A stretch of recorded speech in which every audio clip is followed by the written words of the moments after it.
काम करवाओ नहीं तो इतना जूता खाओगे कि बच्चे गंजे पैदा होंगे।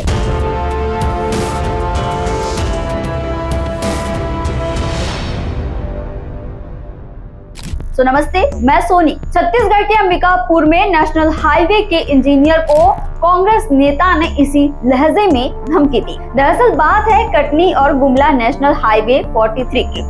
ये वो रोड है जो सरगुजा के अंबिकापुर को रायगढ़ और बाकी इलाकों से जोड़ता है। लेकिन पिछले कुछ महीनों से इस रोड की हालत इतनी खराब हो गई है कि बारिश में ये सड़क कम और तालाब ज्यादा लगती है। सड़क पर बड़े बड़े गड्ढे हैं, लोगों की गाड़ियां खराब हो रही है, बाइक सवार गिर रहे हैं, एम्बुलेंस फंस जाती है और ट्रक ड्राइवर तो जान हथेली पर रखकर रास्ते से गुजरते हैं।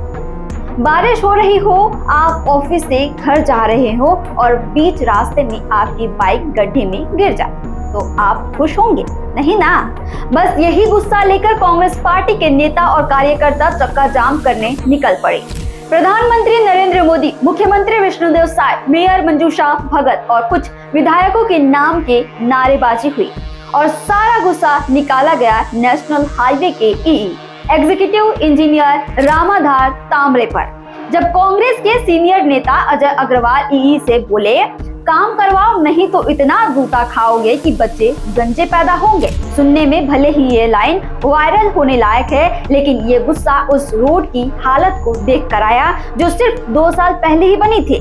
2 साल और सड़क का हाल ऐसा। कांग्रेस नेता ने कहा कि रोड में करोड़ों रुपए खर्च हुए, फिर भी गड्ढे भरने के नाम पर सिर्फ लीपापोती हो रही है। अब इंजीनियर साहब का जवाब भी सुन लीजिए। उन्होंने कहा, बजट नहीं था, बारिश तेज हो गई, अतिक्रमण की वजह से पानी भर रहा है, जल्द ठीक करवा देंगे।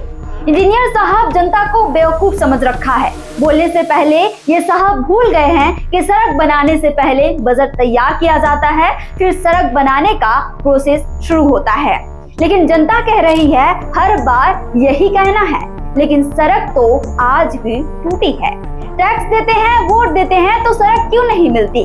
और जब जवाब नहीं मिलता तो आवाज उठती है, इतना जूता खाओगे कि बच्चे गंजे पैदा होंगे। अब सवाल यह है कि जब करोड़ों की लागत से बनी रोड सिर्फ 2 साल में बर्बाद हो जाए तो इसका जिम्मेदार कौन? काम करने वाले इंजीनियर, सड़क बनाने वाला ठेकेदार या फिर सिस्टम जो काम के बाद क्वालिटी चेक नहीं करता? इस खबर पर आपकी क्या राय है? कमेंट करके जरूर बताएं। छत्तीसगढ़ से जुड़े और अपडेट्स के लिए आप देखते रहें वोएम छत्तीसगढ़।